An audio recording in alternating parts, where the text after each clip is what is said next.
This podcast is a quest for well-being, a quest for a meaningful life through the exploration of fundamental truth. Enlightening ideas, insights on physical, mental, and spiritual health. The inspiration is love. The aspiration is to awaken new ways of thinking that can lead us to a new way of being well. Welcome to Body, Mind, and Soul Healing Conversations.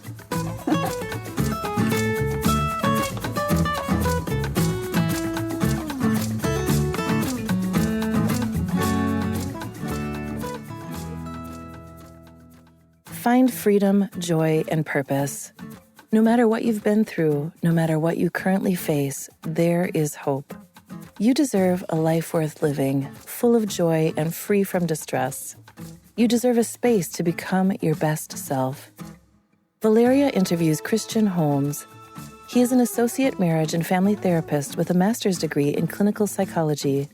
Christian has had the privilege of helping clients from all walks of life actualize their health, wealth, relationships, and higher purpose. He works with a lot of clients struggling with anxiety, depression, trauma, and self-esteem issues. Before coming to the field of psychology, Christian was blessed to have had a successful career in the music industry as a writer and producer that traveled between Los Angeles and Nashville.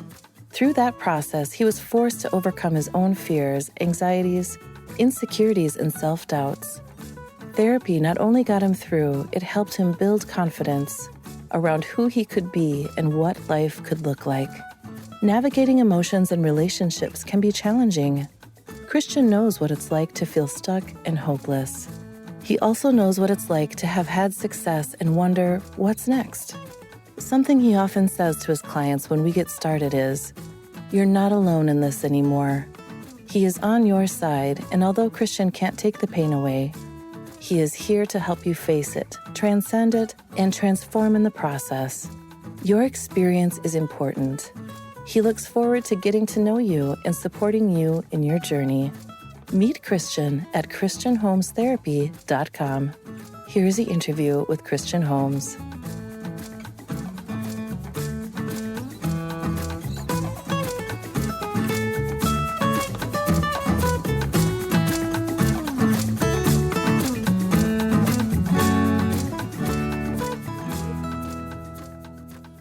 In your own words, who is Christian Holmes? That's a great question. I'd say that I am somebody who loves helping others actualize their potential more than winning. I think I love seeing others win, whatever that means to them.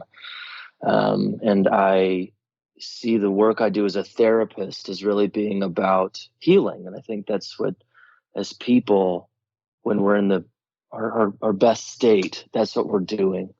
We're supporting one another. We're healing one another. And so that's how I define me. What inspired you to become a therapist, Christian? So my journey to therapy is in some ways a very familiar one for a lot of therapists, in some ways a little different.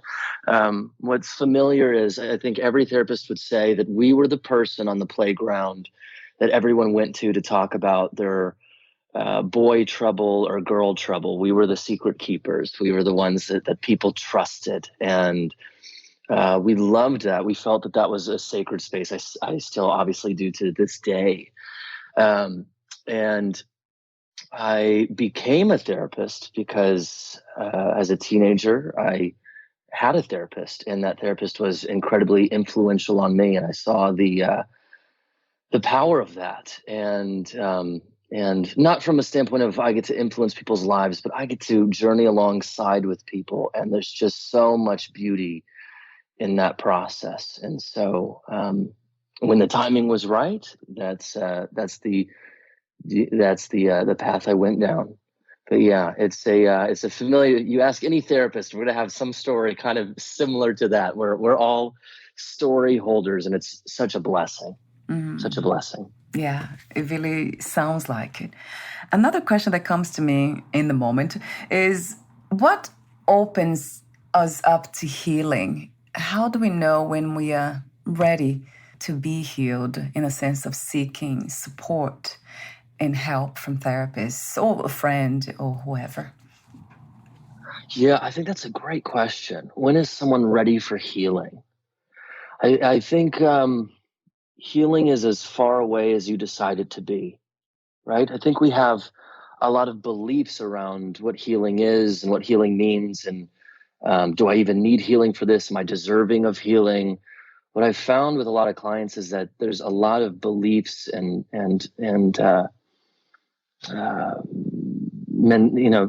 that we grow up thinking, things that we learn to think that really influence our beliefs around healing and change and transformation.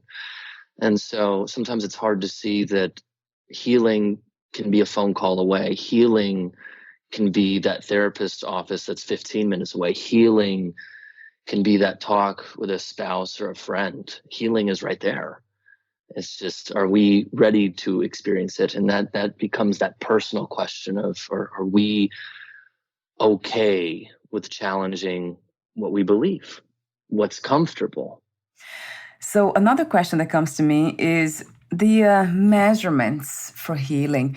How do we know when we are healed? Do you believe in such a thing? And one day really saying, I am healed, I am there as a destination. Yes. Well, I think I'm really glad you said that about the, do you believe in such a thing? I believe in it as much as a person does, right? And I guess what I mean by that is, in terms of healing, I don't believe that people are broken.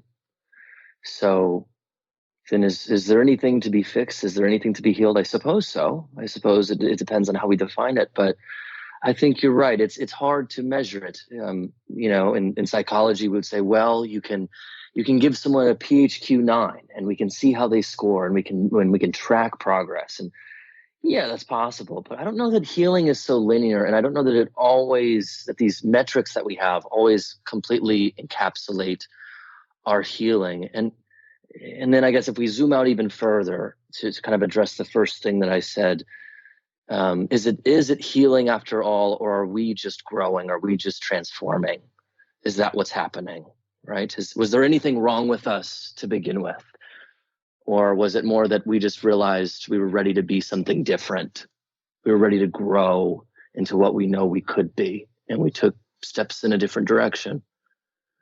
Wow. So how about, I know that's not I love that. a straightforward answer, but it is my answer. That sounds very spiritual to me, in a sense of spiritual teachings that I have come across, the most profound ones, actually.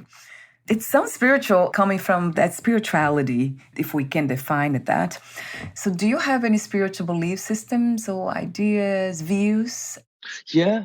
So I grew up and still identify as a Christian. So that's very much informed how I view the world, how I view people, how I view connection, ideas of spirit. But I've done a lot of studying around, Buddhism, the Tao Te Ching, as well as, just other Eastern philosophies. I think there's a lot of value in looking at a person as more than just a human being. It's sort of a spiritual being, right? That's having a human experience. And it's hard, I've found, to be a therapist and not address the spiritual element, because so much of what we do, even what we're talking about right now, is deeply spiritual. And it's funny that you say that, because I interviewed recently somebody who is, he's a psychologist, right? And he's very much grounded in science and all, has been his entire life. But then when I asked the question about what spirituality is to him, he said psychology, understanding our inner world, our thoughts, our emotions. So he immediately connected those two components: science, spirituality, psychology. It's all one. Yes, there's an undeniable piece to this that is spiritual, of course. what came to me recently is that, I don't know if I heard somewhere, yeah, I did, from one of my guests. She said, we are spirit beings. She actually didn't say spiritual. She said, we are spirit beings.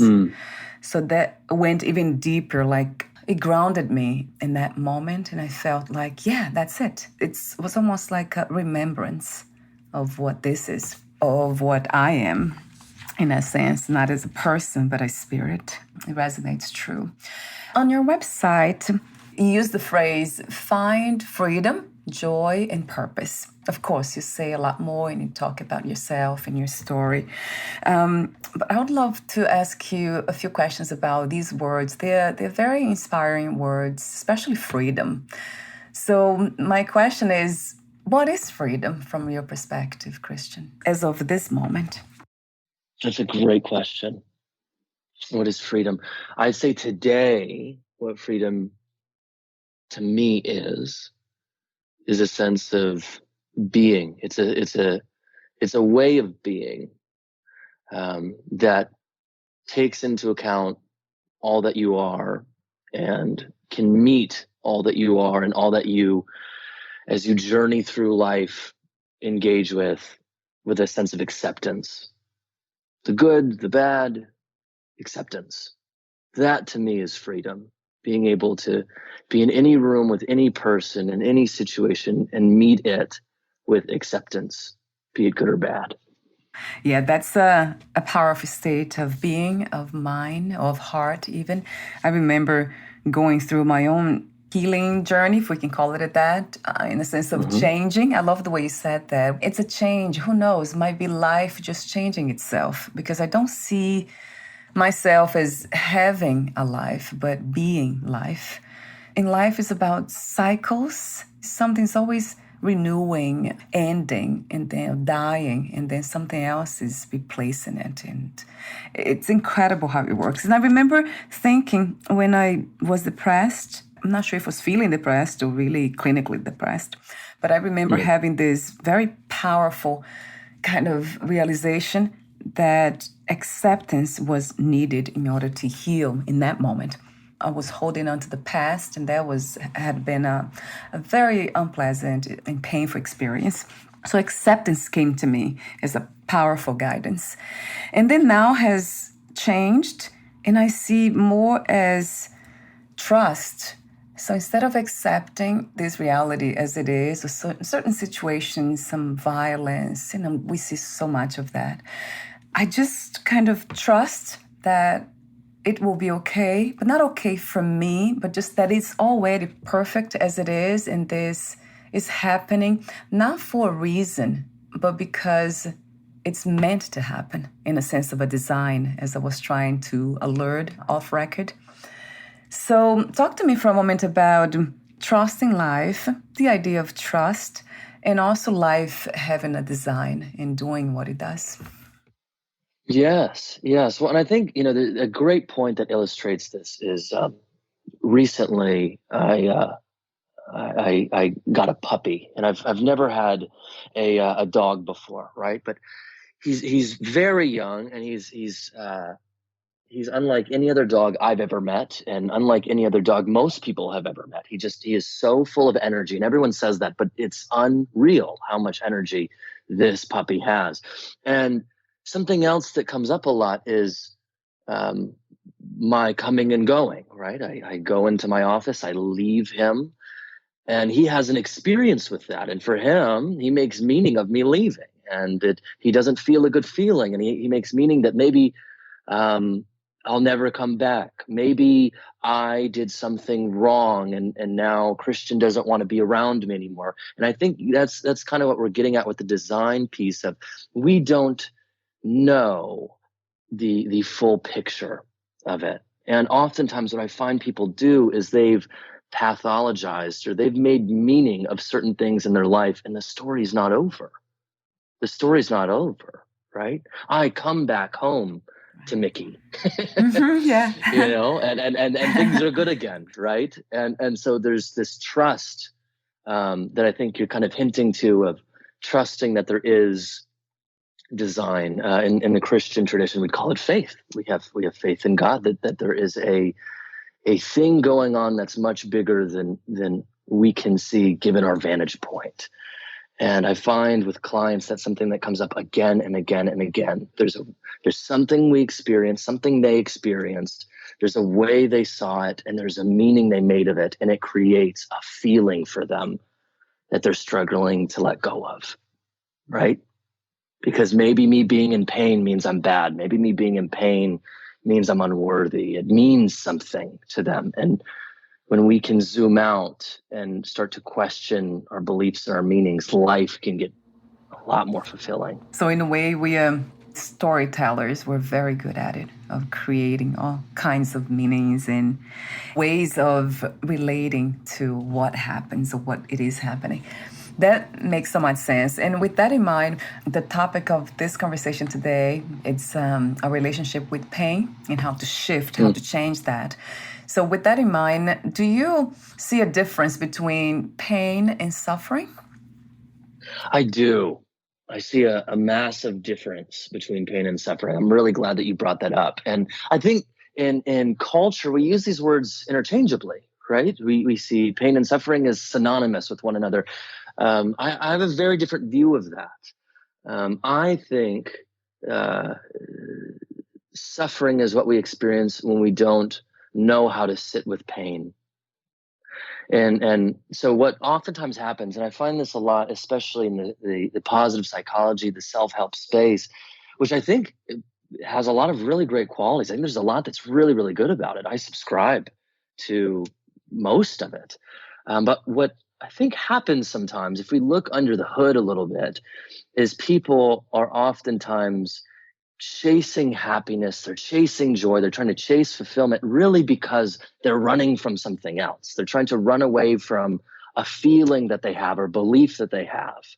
And so what they've decided to do unconsciously is they've decided to, well, I'm just going to focus on the other thing. And then maybe I'll stop feeling this. Maybe if I get enough of, a good feeling, then I won't feel the bad feeling anymore. And I think the most clear example that we would all say, hey, this is problematic, is the drug addict, right? They're trying to get to a good feeling because they're feeling something that's uncomfortable that they don't know how to sit with.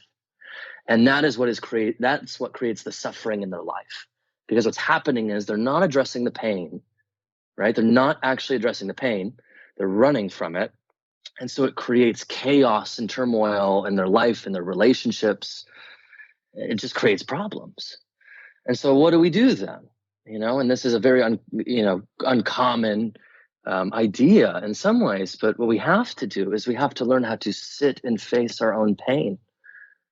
And when we do, it changes us. It transforms us. And the pain in some ways becomes less painful, and it pushes us to grow, right? It causes us to question our beliefs, and ultimately I've found it, at least in my clinical experience, to be a really good thing, a really healing thing for people, because now it's not about, I didn't run away from the big monster.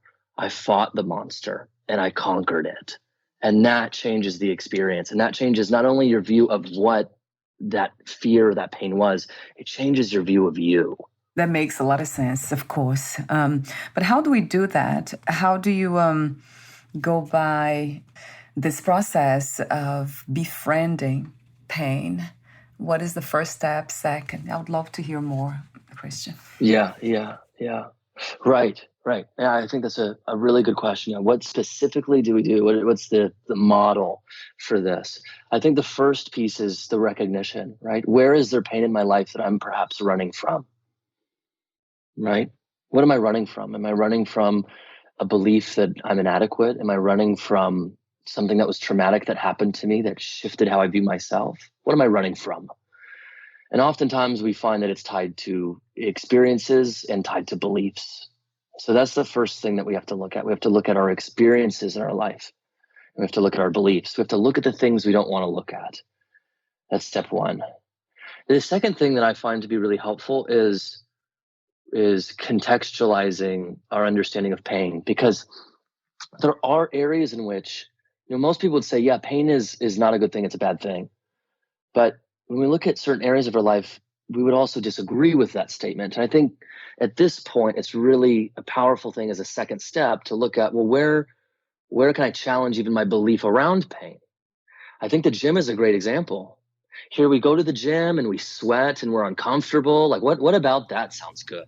Right? Yeah, right. But what's the outcome?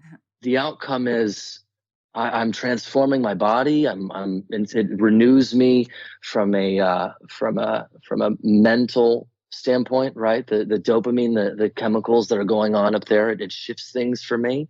I can meet life with more clarity. I start feeling pride in this work that I'm doing. The work in me engaging in the work, I'm building a sense of self and a sense of pride in self. Right. So there are ways in which we challenge this. Another example, I think, is hunger. I think that's another really great example of pain. It informs us. It's a teacher. Hey, you need to eat. You know, there's these little places where pain can be helpful. And so we want to keep those at the forefront as we engage in this process of looking at the pain, looking at the beliefs. And then the third step is we want to do this with people that we trust, people that we can be vulnerable with. We need community. As we do this, community and connection is wired into the fibers of our being. We can look at neuroscience, we can look at biology, we can look at sociology, being a part of a tribe, right? If you weren't part of a tribe, the saber-toothed tiger would get you and that wouldn't end well, right? So there's this need for connection that we have on every level. And so even through this process, we need connection. And so those are the three foundational pieces. And then I think the rest is your journey. I think your beliefs are your beliefs, and how you work it through is unique to you. And in some ways, we can't predict the program, right? We have to run it. We actually have to engage with the process to see what comes out of it. I can't predict how this podcast would go. I have a general sense of what we're going to talk about. But then I meet you and you meet me, and we talk about things, and it brings up questions, and it brings up answers, and it brings up thoughts, and it becomes what it's supposed to become. And you said that earlier too, that we don't know, we don't have that big picture. So we don't know what's going to become.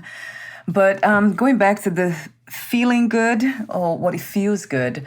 And I remember having a lot of conversations here about feeling good, that's one of the measurements for happiness, joy, contentment, peace, and all these beautiful states of mind, of being. So I have heard that before, of course, too, about feeling good, this pursuit of always feeling good. It's actually very deceiving. And we can end up becoming addicts of something or slaves of something. Yes, yeah. There's this almost this belief that if I'm not feeling good, there's something wrong with me. Rather than, well, you're not feeling good, and maybe that's something that your spirit would feel, because there's more to life than just feeling good in every moment, right? This is part of being human. Yeah. I just like listening to it. It's almost like there's a reminder of truth. That's what it is. It's wonderful to listen to you just now. It just, it doesn't feel good. I think it's not meant to feel good, but it feels true. And it seems like we're all seeking truth. The experience in the human body, it's not about feeling good, but feeling what is true, getting that to be truth, to be translated into feelings, emotions. It seems to me. So with that in mind, I guess I'll ask you a question that I usually ask everyone. What is the human experience? What's the purpose of the human experience? What would you say, like, without thinking too much? Yeah, the purpose of the human experience. I see it as becoming who we were designed to be. Yeah. And I think that's different for every person. And I don't think that we totally know what that is. And I think it's an ever-changing thing, right? We're dynamic, so it's ever-changing. But that's what feels true to me. So the message to me is, in this moment, goes back to trust. So trust in the design. Whatever brought me here, I trust that knows where I'm going, this body-mind, conditioned body-mind, it's going. So it goes back to trust. And as you said, from the Christian belief system, a faith, that's the other word we can use. So trust, faith. That's very powerful, isn't it? For me, it has been trust, faith. I use trust more because perhaps faith, it's kind of associated to not experience or not knowing fully, which I don't think we can know anything fully. But there's something about like blindly just kind of trusting something when I think about faith. But this trust sounds more grounded in experience. Like I have been through enough experiences now to know that I can trust life. I can trust God. I can trust the universe. How do you feel around those two words? Do you feel the same way, or is it just me? No, I think that's a great way of putting it. And yeah, I think there's an understanding we have of these words that's based on our experiences and how culture sees them, right? And yes, I agree with you that faith sometimes feels a little ungrounded. This idea of faith and trust, to me, it's funny as you say that. Trust to me, active word. It feels like I'm making more of a decision. I'm choosing to trust. Faith feels kind of like a lean back, where trust feels a little bit more like a lean forward. So I resonate with what you're talking about. Absolutely. With that in mind, I'll go back to the topic of pain, creating or having a better relationship with pain. How do we learn to see pain as a teacher, as you mentioned? A teacher, a friend. How do we learn to trust those painful experiences, and emotionally or physical? Is that also a process, Christian, a personal process, or you can give us some insight on how to navigate? Yeah. Well, I think you're right. I think it's both. I do think there's a personal element that we have to kind of explore, and trust is built, right? Right. Yes. Trust Yes. is oftentimes built, and especially with what we're talking about, there's almost a distrust in this idea, because society encourages feeling happy and discourages pain. And that is true. I mean, if we go back to olden days, our fear of pain makes sense. It's the thing that's kept our bloodlines here on the planet as long as it has. It's the fight or flight. It's the assessing of danger. Pain is a good teacher. For every story I can tell you of pain being helpful, I can share a story of pain, touching a stove and it being hot, right? And I think the bigger thing is recognizing that pain is always going to happen. I don't think we can outrun pain. And so learning how to experience it differently, accepting it as part of life. We do that with all these other things. We talk about acceptance. We talk about building trust with these other parts of our lives. But we don't do that with pain. It's always the friend who's not invited to the dinner party but ends up showing up. And yes, I think when we can make peace with that, it changes things. And I think part of how we do that is we engage with it. And we also, before that, we realize that there are ways in which pain has been helpful and has been informative. It is the thing. Pain, in some ways, is the covert friend of our ancestors, right? It's what's kept us alive, being able to be in touch with that pain. And so it's a great teacher. It's just, are we listening? A question that comes to me in this moment is, how do we learn to discern between necessary pain per se, that is it's arising as a teacher, and self-inflicted pain, in a sense of just being caught up in a cycle, patterns of abuse, being abused, self-abused or abused by others? How do we learn the difference? Right. That's a great question. Yeah. How much of this is a healthy teacher? How much of this is self-sabotage or something that's self-inflicted and could otherwise be avoided and should be avoided? Hard to distinguish it when we're just looking at it by ourselves. And this gets back to that third point of we have to have community in our life, because our friends, our family, the people in our life are going to help us distinguish it. No man is an island, right? And so having those people will help us contextualize it, be that a therapist, a friend, a rabbi, a pastor, a spiritual leader, just somebody influential in your life. That is how we start to distinguish what's really going on. It's hard for me to see my own nose without a mirror, right? And that's what friends and relationship does, is it surrounds us with people who can really see not only what's going on internally, but also how it's showing up externally, how it's presenting. And I think that's the power of the community. We have to have community to really be able to answer those questions well, and a trusted community. This can't just be anybody. This has to be people that you hold in regard. That's another beautiful answer from you. Yes, community connection. Yes, healthy connections. 1,000,000,000 times yes to that. Another, not just beautiful answer, but also insightful message.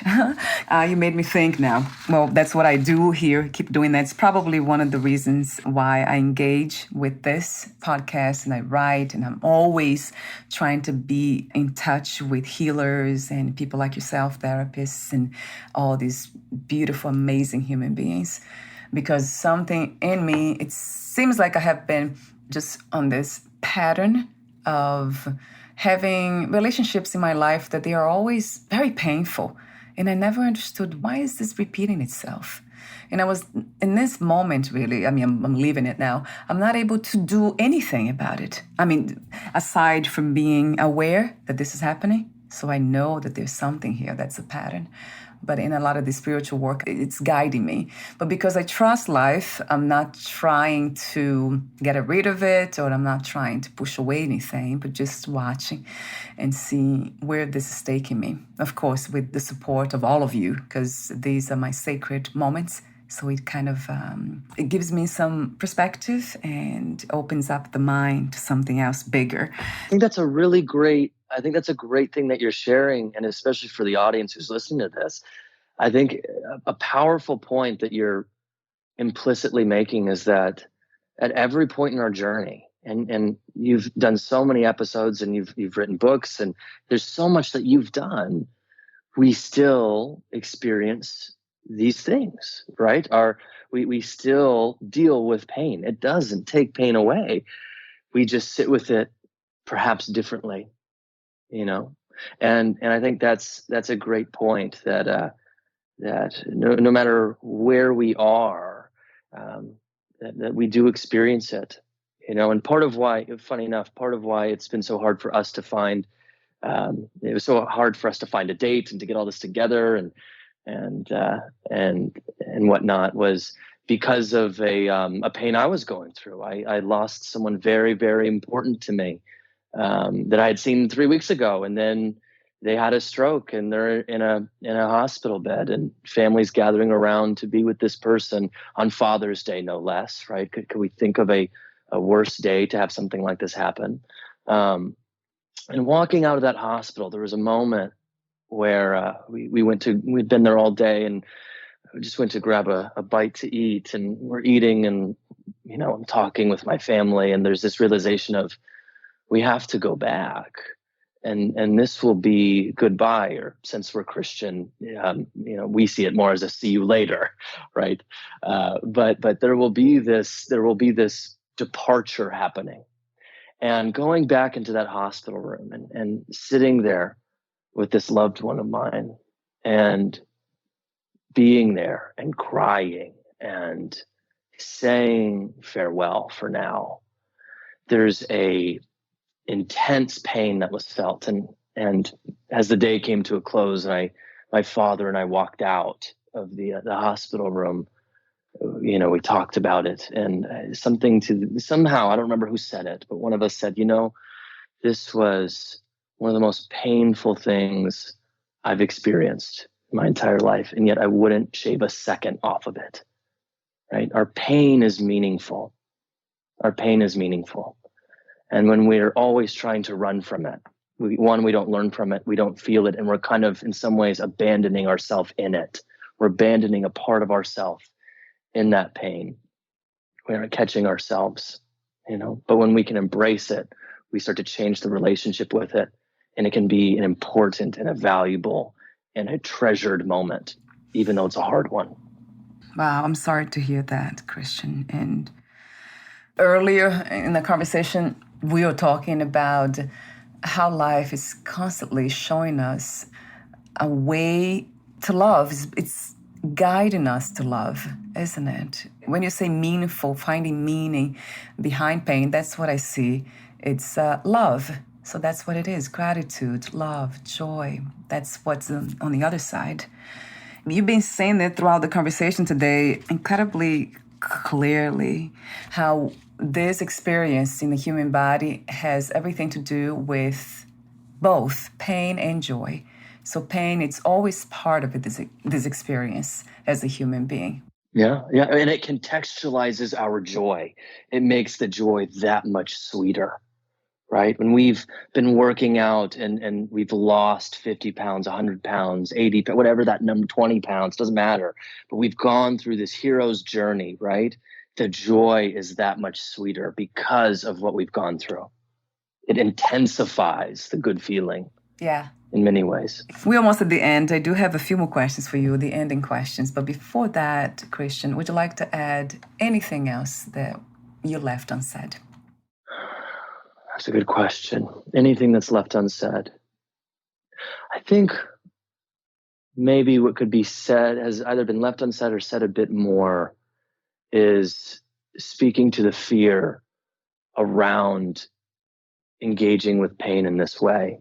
There's a real fear around it. There's a fear, I think, that will fall into this pit and we won't be able to get out of it. And rightly so. I think there's many people that we've come across that what we're perceiving is they're in pain and they haven't gotten out of a hole, and we see it stunt their life and it stunts how they engage with the world. And so we try to stay in this healthier, happier place, not only for ourselves, but because of the people around us that we care about. And I would say what we're actually seeing there is not pain, but we're seeing the suffering. That's what happens when we don't address the pain, right? And I truly believe that because I've seen it time and time again. I see it every day in my office. I see people confront their pain and liberate themselves from their suffering. And that's really where the freedom is found, right? That's where the love is found. That's where the real joy is found. It's not this airy-fairy thing. It's full of depth and meaning, and there was a journey to get there, and there's a pride in where a person is. And I guess on that point, I think that there's no better day than today, right? There's no better moment than now. This is all we're guaranteed. Why not, right? And so I would really, I guess, as a final thought, encourage people on this idea to try this experience out, almost maybe even as a thought experiment. What would it be like to see pain differently? How would that change me? Could I be more authentic? Could I be more free if I did? And see where it takes you. Thank you so much again for your presence in this reality, in the healing reality, the spiritual world, and for being you, Christian, for being open to life. I really appreciate your presence. Thank you. Of course. Thank you for having me. What do you feel is the world's greatest need at this time? I'm going to say a word that I think a lot of people have heard, and I'm going to contextualize it with another word. So the word that came to mind initially when you said that was love. I think a lot of people have heard that. The world needs more love. But to define what I mean by love is genuine acceptance of all that you are and all that you aren't, and your successes and your failures. True unconditional love, or true unconditional acceptance. And my last question is, what 3 experiences you wish everyone to have before they lose the body, before they die? besides unconditional love? Yeah, that's a wonderful question. 3 experiences.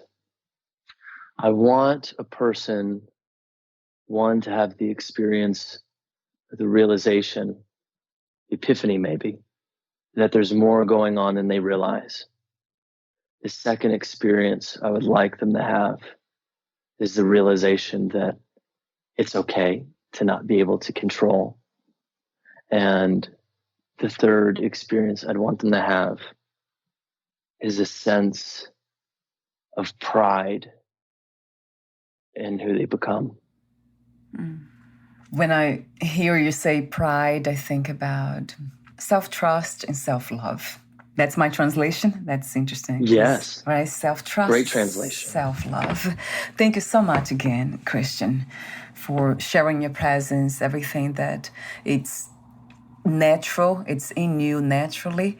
It's just beautiful to see that human beings expressing themselves from that place of, some say, authenticity, but to me, it's just being natural. So thank you so much for that. It's inspiring too. Of course. Thank you for having me.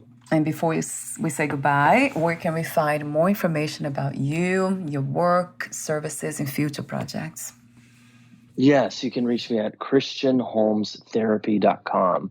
Christian, Christian, like the religion, Holmes, like Sherlock, Holmes, therapy, as we all spell therapy.com. Wonderful. I'll have the link on your podcast profile too. Thank you so much again, and we'll talk soon. Bye for now, Christian. Take care. You too.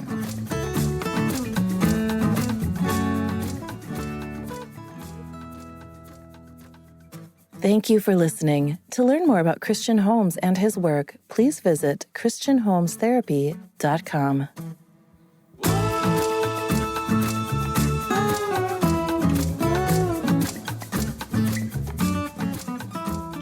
To learn more about this podcast, please visit fitforjoy.org/podcast.